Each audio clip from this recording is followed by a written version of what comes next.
Hey y'all, welcome or welcome back to Babeinlibrary. It's your girl Lisa, and today you're gonna watch my hockey romance reading vlog. So this vlog was inspired by Naima Simone's latest release, Played. This is the first book that I read for this reading vlog.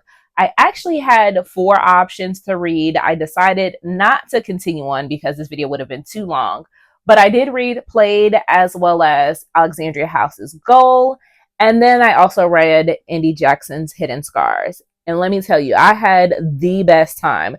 So I probably will be continuing on and reading more hockey romances as we continue to get into fall because Deanna Gray's Team Players is really calling my name. And I know there is going to be an audiobook by the time September 24th rolls around. And so I may still be in the hockey season for a while. But in the midst, let's go ahead and watch my initial thoughts about these three books. Hey y'all, please excuse how broke, busted, and disgusted I look like because I made a promise to myself that I would start updating you guys as I'm reading. And most of the time, I'm not looking cutesy. I'm not being very demure. I am very much looking like dirt. And that's just what you guys are going to get so that you can get the real, raw, uncut version of how I feel about these books. So this is my hockey romance reading vlog. I am starting with a ARC copy of Played by Naima Simone. Now, I fell in love with Naima Simone and her ability to tell a sports romance with Ravaged. This was in her Burned Ink series. It is a basketball romance between this gentleman here and the female main character, the female main character is kind of reminiscent of the female main character in Played.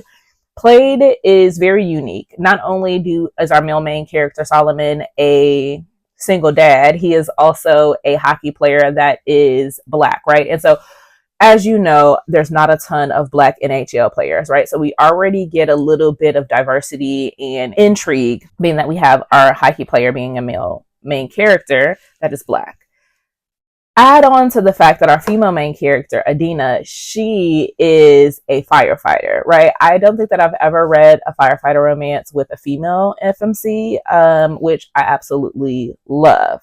So and then add on, they've got banter. I was not expecting this to be fake dating, but it starts off in the fact that Adina goes to a call at the hockey center because I'm assuming it was faulty wiring. The sprinkler system went off. They called the fire department. Now, none of the hockey players were there at the time. However, she goes into the locker room just to assess the situation, sees a journal, picks it up, and is like, this looks like it's important. I don't want to get it ruined or further damaged. I'm going to collect it and I'll bring it back to the owner after the fact. Well, she gets it home. She forgets she has it. She reads it and she's like, okay, it doesn't tell me whose it is. By process of elimination, as she's reading the journal entries, which are very, very personal, very, very heart-wrenching, she is able to deduce who owns this particular book. And it is Solomon. So Solomon is writing all of his thoughts down. He is writing to a particular person in his life that his therapist decided that it would be therapeutic for him to write and express his feelings in a written format. And so we get to see that Adina is connecting with this because this is the first person that is ever able to understand her level of grief and be able to put the things that she feels and she thinks into words on a piece of paper. And so she already develops a connection, a bond with him through his writing. So she just goes back and tries to give him the journal, and he feels like he is violated because his, innermost thoughts were read, and he is a celebrity and he has never shared these feelings. He thinks that she's going to exploit them. And so they have this automatically clash of protected, putting your shell on, feeling vulnerable, but lashing out at one another. And that continues to spur. From there, somehow he winds up coming back into her vicinity right at the crux of when her mother is getting ready to introduce her to another person. She's trying to set them up. And so Adina, for whatever reason, she's like, yo, you came here and you were trying to apologize. The way that you can apologize to me is making my mother believe that we are in a romance. And so this fake dating element caught me by surprise, and I absolutely am going to have the best time reading it just because I'm already 18% in, and I've highlighted so many, funny lines that I am just having a doggone good time. Like, her best friend and her are funny to boot. Her mother is meddlesome and messy, but she wants the best. I can already see the various different characters that are going to be playing an integral part. He has a son that is 5 named Khalil. I'm hoping we get exposure to Khalil. He is able to warm my heart. I love the relationship that she has with her brother and the proximity that she has to the people in her firehouse, being that most of them are familiar to her. Her brother is there. Her father is the chief captain. Her godfather is on the squad, right? So I'm hoping that we get that cozy home feeling in between a lot of the banter, the love, and then the heat, right? Because you can tell these two have a physical chemistry and they are going to connect with each other on an emotional level. So I am going to continue reading, but so far, so good.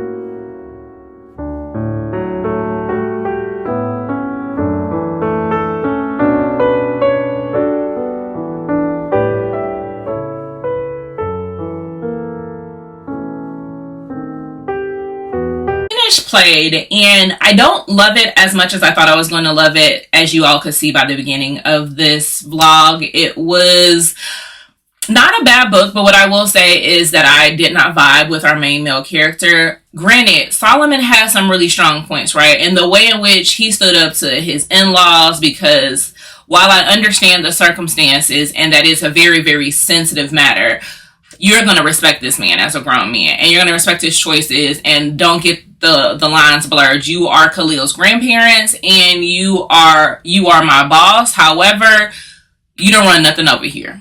So I appreciate Solomon for that. But from a romantic standpoint, one thing I can give him is the man is consistent, but that didn't necessarily work for me in all situations, because he was a grump and a mean person at the beginning, and then he did it all the way through. And granted, I know he has been through some trauma. However, so has Adina. And one thing you're failing to realize is that she got feelings and she needs to be treated and protected. And if you can't do that, baby, step aside, like she said. Step aside and let somebody else do the job.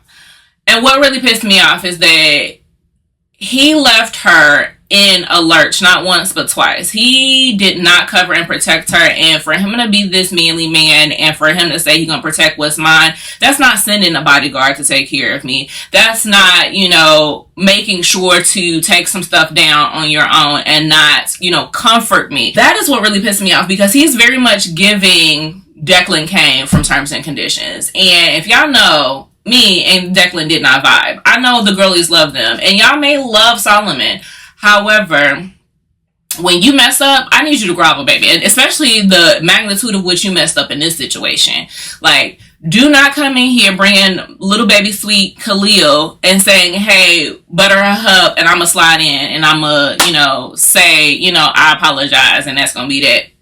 No, sweetheart, you're going to have to come correct. You're going to have to do a lot more to show me that you're willing to cover and protect me and make sure that all of my bases are covered. Again, Adina don't want no money from you. She don't want no fame or no clout and no status. She wants you to make sure that you protect her by any means necessary. Make sure that she feel like she is the one that your heart desires. Yes, I understand that you have been through a traumatic experience, and so has she, right? So at this point, honestly, I'm not gonna say they should cancel each other out, because grief is not measured in that. Sadness is not measured in comparison. But what I will say is that you have to understand the woman that you are dealing with currently and how you are making matters worse.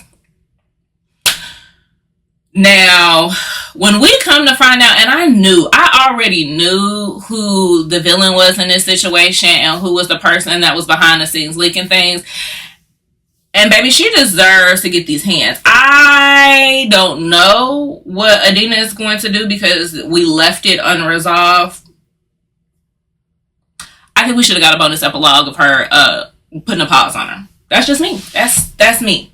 Because baby, you've been trying me for a very long time, and it's time for me to cash in. What I will also say is that one of the things that bothered me from a writing standpoint, this is not going to be everyone's writing style. I'm going to put that, first and foremost. She's funny. She has good banner. It is very, very relatable. It is also very, what do they call it? Pop culture-ish. So keep that in mind as well. But what really got me is I was tired of Solomon just calling her Ma. Like, I understand you are from the East Coast. You're trying to give that East Coast swagger vibe. Stop calling me Ma. Like, you're repeating that and it's getting on my nerves. So, that's that. I think that I want to go into gold next. I thought I was going to read, actually, Deanna Gray's Team Players. But that's coming out on audio later this month, and I think I may read it on audio. So I think gold is going to be the next one for this video. We'll see how this one fares. So I told y'all I was reading this next, right? I didn't. I still will be reading this. This will be in a vlog. So stay tuned. However, these two right here, they called my name. Actually, they yelled my name. Jeremy and Preston will not be denied. They have me in a chokehold. Just like Preston has Jeremy hemmed up in this image right here. That's how bad Andi Jaxon has me with these two characters. Like, I am getting everything that I could have wanted out of this book. I knew it was hockey romance, and to some extent, I knew that it was bully romance. Given the cover, I mean, it looks just like it's going to be a bully romance. However, what I did not know is that this was going to be hurt comfort, and baby, that is my bag. Like, hurt comfort to another level. Like, I love hurt comfort, but this one is hurt comfort to the point of, like, I cannot go to sleep without you being by me to protect me from my nightmares type of hurt comfort. Like, I know that you are struggling, and even though you can't verbalize what you're going through, I'm going to even give you the barest of touch with putting my pinky next to your pinky, just so that you know that I am there. That is what Hidden Scars is giving me, and I am living for it. Andi Jaxon has done something that has made me fearful for these two characters. Now, I will tell you that this has a lot of content and trigger warnings coming at page 1. This character, Preston, has trauma that extends far beyond what I even believed coming into this book. Now, it starts off very, very heavy, so I will tell you, protect your peace while coming into the book, because Preston's father is a plastic surgeon, and he is well-renowned, well-respected, but what people don't know is behind this pristine man is a person who is severely damaged and damages his family, and that weighs heavily on Preston. Now, Preston would not necessarily care if he wasn't looking out for his younger sister, so he is protecting her and shielding her and taking all of the cuts, scrapes, and bruises to be able to care for his sister. But that is the extent of what he is emotionally able to do. He is not able to have friends. He is not able to care for others because he can't let anyone get too close. But somehow Jeremy finds a way in and is there beside him and is going to befriend him by any means necessary. Now, Jeremy doesn't necessarily want to. He knew about Preston early on because they played hockey together, and he just knew him as this brute. But as he looks and introspects a little bit deeper, because they are now roommates, he sees that something else is driving Preston to go to the lengths at which he is. Preston has an aversion to touch, and all Jeremy wants to do is cover and protect him. And he's like, hey, I see something is wrong. And he's actually giving me everything that I want. Now, Jeremy is one of those people that he needs to be handled in a certain way. He appreciates someone that knows that he isn't fragile and that he won't break. And he knows that Preston is the one that is able to give that to him. And in return, he's able to give him a soft life. He's able to give him comfort. So I really loved what Andi is doing. They are making them both conflicted because Jeremy understands that Preston is only able to give so much. Now, what I find interesting is that these two characters are almost character foils. I won't say that one is Grump Sunshine because I don't necessarily consider Jeremy Sunshine, but what I will say, and the fact that they're character fools, as I've mentioned, Preston doesn't have anyone with the exception of his sister. He doesn't have any other siblings. He doesn't have a relationship with his family outside of that sister, nor does he have friends. Whereas on the opposite spectrum, Jeremy has a full family group. I know he for sure has one sister. I believe he has another sister and then two twin brothers. And so his family life is full. He has a big, healthy relationship with his siblings. As well, you can see that he has a friend group. So his best friend, Brennan, and him have a friends with benefits situation. And then you add Paul into the mix, which is, I find very interesting because I do know that, spoiler alert, Paul and Brennan are in book 2 and they're a best friends to lovers romance. But what's interesting is the fact that Jeremy and Brennan in the start of this book have a friends with benefits mutual understanding. And Paul has been in love with Brennan this entire time, watching him have a relationship or try to have a intimate relationship with Jeremy. Then you add Preston into the mix. Now, Preston is very possessive and jealous spirited, so he doesn't even like the fact that Jeremy has a close relationship with Brennan. And so, like, now it's this full kind of messiness that I am enjoying and intertwined between the four of them. And we will see how it plays out. Obviously, I know that Preston and Jeremy stay together as well as Paul and Brennan get together in book 2. So I might roll into book 2 as this is over, but I want to see all of the fireworks play out.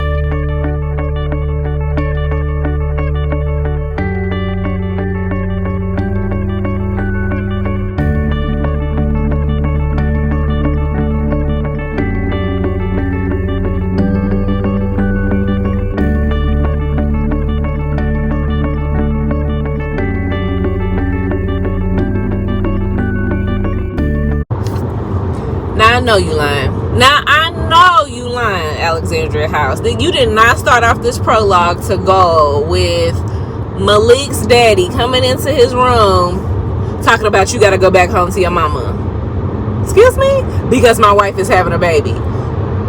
What you mean, bruh? I mean, no. Correction. Let me start back.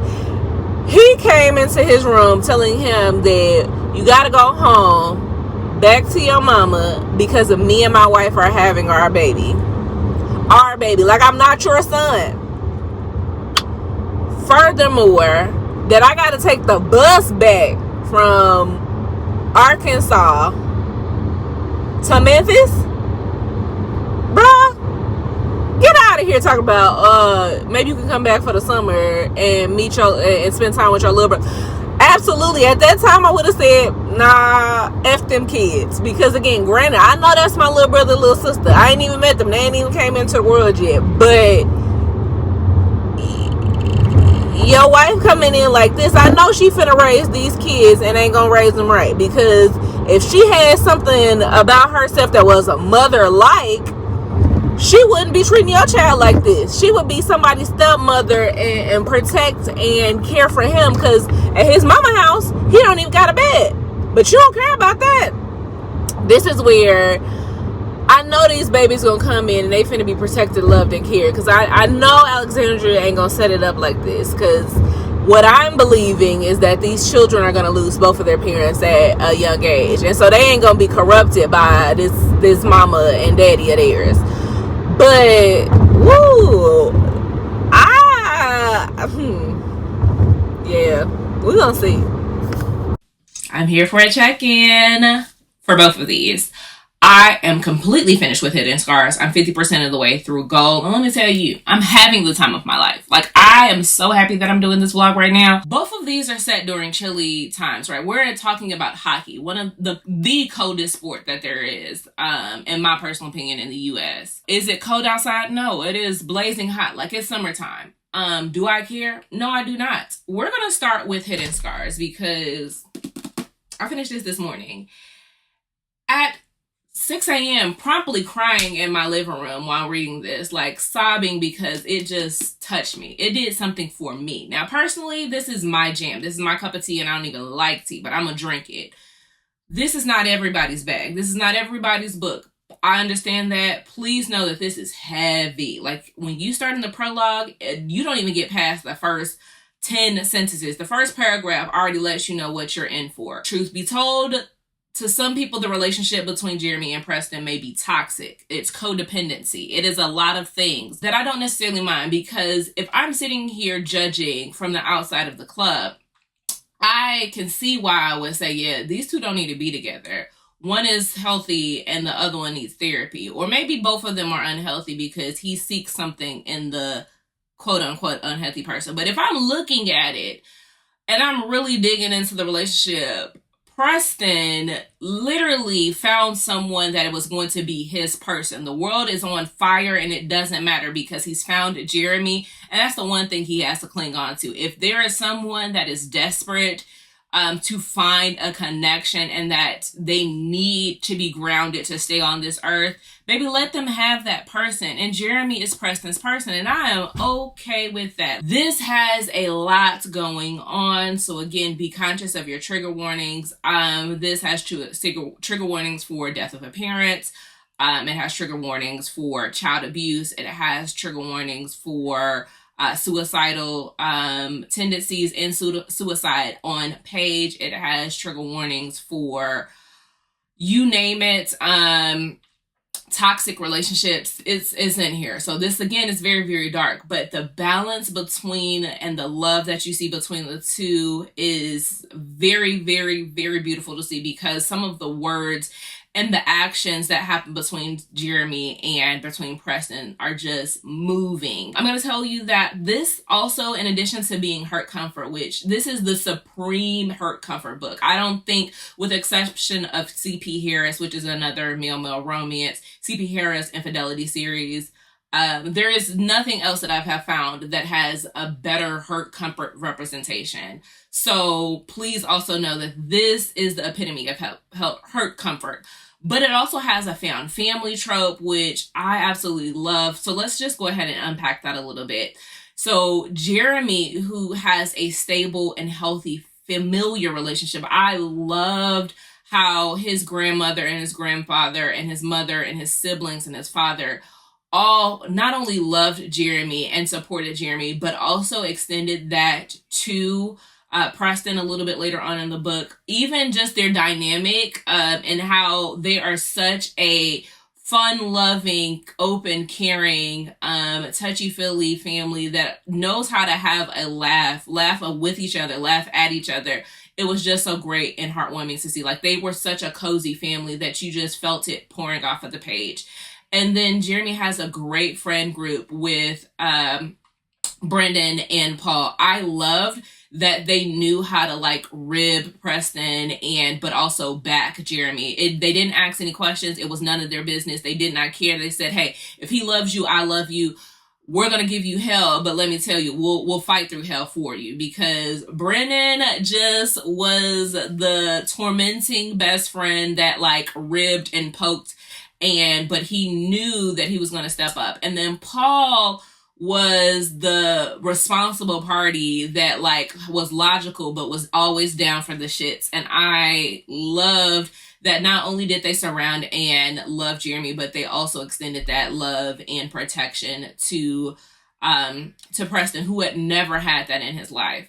And so like the found family element in here is really, really strong. I really enjoyed about this book was that even though Preston couldn't use his words, because again, he has a lot of concerns and a lot of issues that deep-seated rooted from his childhood, he knew how to have that nonverbal, and he showed his care and his love through his actions. Maybe when he hopped on a plane, after going through a breakdown, let me tell you again, when I said codependency, the man literally could not survive without Jeremy. And he said, hey, enough is enough. I've tried my best to do it on my own, but I'm gonna hop on a plane and go see my man. And I was like, and he was thoughtful enough, like I said, in his actions to say, I'm going to make sure that I come prepared to bring you something. I am going to show you the best way that I can in terms of like my love for you. Whatever you need, baby, I will defend you just like you protect me. Like they protect each other.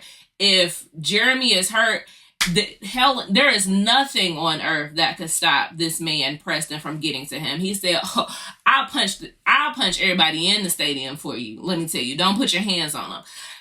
I'm ready to tumble. Like these two were so sweet, but they're also hot. When I tell you that Andi Jaxon did some things in here that had me clutching my pearls, I was like, ooh, baby, the steam. Like this was sauna room steamy. Like I'm wiping my eyes trying to read the page, trying to see through and say, hey, give me a second. Clutching my pearls. I said, oh, he said what? He did what? He did. Well, all right. Like, if you don't like spice, if you are a cracked door or a closed door girly and you're like, I want a sports romance, it's not for you, baby. This don't even have a door. The frame of the door don't even exist no more. Like it was blown off the hinge way early in the book. Like this, you want a door, baby. This is like a bay of a car garage where it's just up. Like there's no door. The door don't even look like it could go back on because the way that these two have blown it off the hinges is just beyond me. These two are so beautiful together. Like I said, now granted, I understand it looks very unhealthy, but when it comes to an unhealthy relationship, really it's Dr. Andrew Carmichael. What I tell you, I think that man is currently spit roasting in hell. Like he is for sure on my family I'd like to fight list. That man tormented Preston something vicious that I don't think there's retribution enough for him. Like Andi Jaxon wrote the book and I was like, oh, we've been dragging on for a minute. But once she got to like the final few chapters, like that last 5 said, now hold on. Things are going real quick and I'm not ready because I want you to take your time with Dr. Carmichael. I want to see it dragged out a little bit. You moving at a rapid pace and I think that we should just take a beat. I love this book, y'all. I could go on and on and on and on and on. I'm very interested to see book 2 because again, the little bit of glimpse that I will say that Paul is down bad. And I want to see him pine. Now, because I've been talking a long time, let me move on to Alexandria House Goal. There's so many things that I didn't know going into this book about how much I would love it. Like, I'm predicting this as well to be a 5-star. Like, I am having such a great time. Nobody told me, wait, first, y'all are foul because y'all didn't tell me this was older woman, younger man. Like, I didn't know. Granted, the age gap is not tremendous. I think it's 6 years, but that's enough for me. That's enough for me. This, delicious. Let's go ahead and start with Tasha. Now, y'all seen in the early clip that Malik's stepmama, trash. And we also find out, I'm going to put Tasha to the side actually, because we find out a little bit later that the stepmama and the daddy continue to be trash. Yes, they had an entire family without Malik. Yes, we did get Jules and Junior as a product. But then I start to sit here and I realize that Jules and Junior also have some deep-rooted trauma. And these babies are only 7 and 10. These babies have had to raise themselves. Even Malik, though he was going through it with his mama, who is the sweetest, kindest woman, she has some mental health issues, which I think is very prevalent and important to see in this book. And also the mental health representation, because they also take the kids to therapy. And I think that is so important to be able to show that therapy is also important to be able to do the work. There is rehabilitation for individuals that have mental health issues, and that they can be productive and they can live a healthy and meaningful life as they get the help and the resources that they need. And again, they just need someone to care, love, and protect them. So I love that Alexandria House is unpacking some things. There is some selective mutism that is happening in this book for one of the children, which I find that's interesting because this is the second book that I've saw with that representation. And there's so many levels that Alexandria House is unpacking in there. And again, a lot of it stems from the parents that Junior and Jules have. Because again, if I think about one of the important things that Malik's mom said is that she loved him, but she realized he was too toxic for her. Because again, this man, their father, is doing damage to everybody. And I go to say that because his wife, again, something y'all didn't tell me, yeah, his wife, trash. And I also think Alexandra put into context that I think that the father also hated being black. And I think that is important to note, because there are some men and some women that are black that may not necessarily like being black, and that's why they go to another race to be able to satisfy their urge of feeling enough. And I felt like she hinted on that, and I was like, that's an interesting concept. Now, Tasha is really the reincarnation of Malik's stepmama. And I'm like, oh, baby, you're going to have to dump her. Like, I was rocking and I understood certain things, right? Like, you have been with this man for 7 years. That was really a shit or get off the pot situation. Y'all didn't need to be together. And it's Malik's own fault because he let it drag on. He was trying to be, I don't know if he was apathetic or if he was trying to be nice. Let this woman go. You don't want to be with her. You're at this point just going through the motions. And yes, she does deserve a ring. She didn't put up with you for a very, very long time. And she didn't hit some highs and lows. But this is a loaded or a high, depending on how you look at it, that she's not going to be able to go with you. Some people are meant for a reason, and some people are meant for a season. Tasha was there for a season that you allowed to extend way too far. And I do find it interesting that Tasha was his only person, right? And so that stems a lot of going to be Nori's concern. But Nori said, hey, I'm interested. Nori is such a smart woman. I love that Alexandria House wrote her as a smart woman. Like, Alexandria House said, hey, you're not going to be no fool or no dummy. You know that this man is in a relationship. You're not going to overstep your bounds.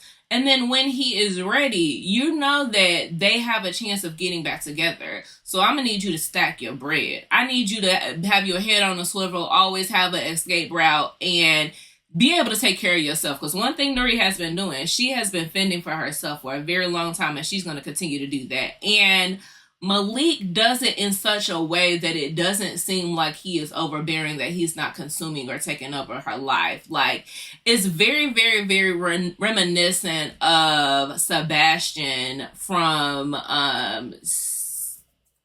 J.L. Seeger's Release Me. I don't know why it took me such a minute to get to that. Yeah. So Malik a little bit reminds me of Sebastian, specifically a scene like where he realized that Nuri needed protection or coverage, and he did the same thing that Sebastian did. And I said, oh, here's a keeper. I also like that they play for an all-black hockey team, which is so dope to me, is that Alexandria House said, okay, y'all want to say that something is not realistic because we have a black hockey player. I'll make the entire team black. Let's see how you do with that. And let me tell you, St. Louis is going to be the place for it. I understand. Like, yes, the all-black hockey team could do well in Atlanta, but the way we love the Blues here, and again, this is set in St. Louis. Like, I had to DM Alexandria House a couple years back and say, hey, girl, are you a St. Louisan? Like, are we kindred? She was like, no, I just love the city. And I was like, oh, okay, well, Go off then. So I'm gonna continue reading this, give y'all my updates, come back again. Right now it's trending real well in my favor. And so this reading vlog is coming out to be a hit. I'm gonna see if I can read one more book in this, which would be Deanna Gray, and I'll come back and let y'all know. Hey y'all, I'm coming in to wrap up Goal. I finished that yesterday and I really liked it. It was a 4.25 for me. The pacing towards the end of the book, like once you got to the 75% mark, it was like Alexandria knew, oh shit, I forgot I was having such a good time. I don't really like long books. Let me just throw in a couple of really high key plot points and just wrap it up. And I was like, girl, finesse us into that. Work us in. Like, we don't mind an extra 100 pages. Like, we would be okay. Like, you don't have to get us to the finish line that fast. And you threw in something that I was like, now this was unnecessary.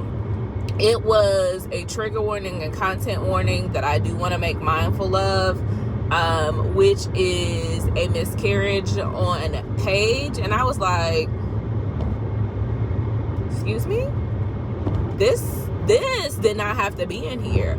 So for that reason alone, that placement of it, as well as the pacing, knocked it down a little bit. But outside of that, I really enjoyed that Malik really dove in for feet first and was like, yeah, this is where I need to be. Like, this is what I've been missing my entire time that I was with Tasha. And furthermore, he was like, I'm gonna protect my woman, and Tasha, you're not gonna keep coming around here showing your ass. And that's what I'm talking about. When he said that I'm a protector, I mean in any means, in any capacity. I don't play about you. And I love that. I loved how Jules and Junior really did feel the love and comfort from Nuri and Malik, and that their family was complete, and that they, you know, those babies just got the treatment that they needed and they deserved from their brother. It warmed my heart. I will say I'm very excited for Ford's book, because he's a whole hot mess, and I can't wait to see how he gets back with his ex-wife and the ringers that she put him through. Baby, I need him to come in, sit down, and act like he got some act right, because we can already tell from the small glimpse of us meeting his ex-wife, who was the real estate broker that Malik worked with for Nuri's apartment. We could already tell she was not with the shits. And right now, all Ford do is play and joke around, and his ex-wife is gonna set that ass straight. So I'm very excited to read that. I'm trying to debate if I am going to keep going with this vlog and pick up Deanna Gray's latest book, Team Player. So I will let you know and talk to you soon. All right, so that wraps up my hockey romance reading vlog. If I had to choose a favorite, I hope you all know that it's going to be Head and Scars by Andi Jaxon. This was a 5-star read for me. It gave me everything that I didn't know that I needed and more. Such a deeply emotional read. It definitely gave me my bite of dark, you know, bully romance, but also had some beautiful touching words. This one, absolutely the outbreak star for the show. Followed up closely by Alexandria House's Goal. Now, this one I had such a great time up until about the 75% mark, where I was like, there was 2 things that happened, as you all saw, that I was like, this wasn't necessary, but Alexandria House can almost do no wrong with me. So I definitely will be continuing on with this series, and hopefully that it progresses and gets better with time, which is what I've heard. And then followed up by Naima Simone's Played. Unfortunately, this one was a little bit of a letdown. It had all of the perfect elements. It just didn't deliver it in terms of the romance, which is starting to be a theme for me. So I need to possibly take a break from romance, but not for too long, because as you all saw in this vlog, I am itching to get my hands on Teen Players by Deanna Gray, which comes out in audio on the 24th of this month. So I may be back in my hockey romance era sooner than I think. But before I leave, I need you all to do me a favor. Leave me a blue heart emoji for these two books because it's running a blue theme. All three of these books have blue on the cover, and so it wouldn't be right if I didn't ask you all to leave me a blue heart and or an ice emoji. And I'll talk to you all next time. Bye.